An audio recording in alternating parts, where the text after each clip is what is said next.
the Human Rights Commission is launching the Social Harmony National Effort, or SHiNE, to address the lack of social harmony. The Commission is calling all South Africans to heed the national call to use this year's Heritage Day to develop respect and harmony in our homes and society. For more on this, let's cross now to news reporter Nosipho Mncube at the Freedom Park Station site and museum in Pretoria. Nosipho, a good morning to you. Talk to us about why this event is so significant, and talk us through the program as well.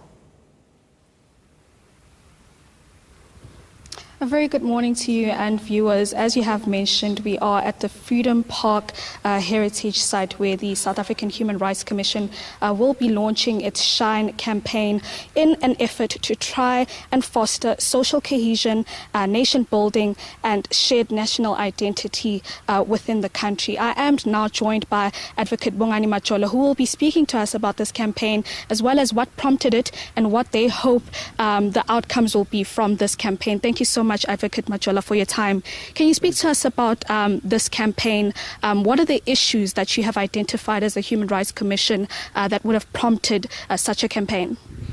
Thank you very much, and good morning. Thank you for giving us the opportunity to speak to you and to speak to the South African public. What has prompted us to launch this campaign, to think of this campaign, is the state that exists in South Africa, where you find that there are lots of divisions in the country, that we do not listen to each other, we respond to one another, not in the old way that we used to see when we were born, where people had tolerance for others, when they listened to others, and when they responded through dialogue under a tree or somewhere. We now respond with violence. We now exclude people. That inclusiveness is no longer there. And we realize that these are all signs of challenge to our democracy, risks to our democracy. And as the Human Rights Commission, we cannot protect human rights in a situation where our democracy is weakening, because these are weakening our democracy.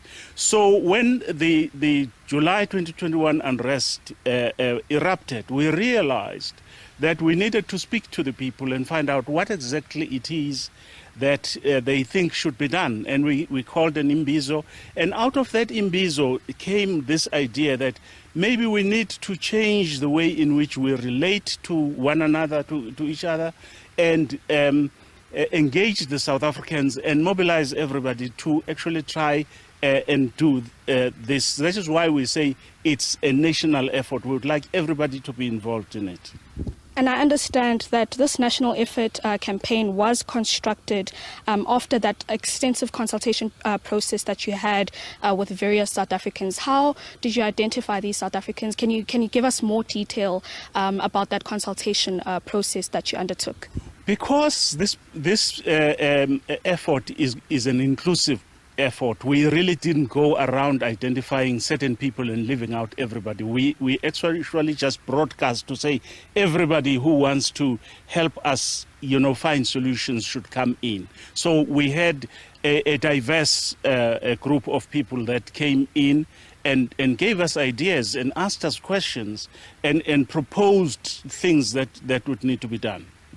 And what are some of those practical efforts that you will be trying to encourage among South Africans? How will you be moving this campaign to the grassroots, to ordinary South Africans, trying to encourage the social cohesion and social harmony? The first one is already in progress, and that is the investigation into the causes and the impact of the unrest of 2021. That's the first one. The second one is the social harmony national effort.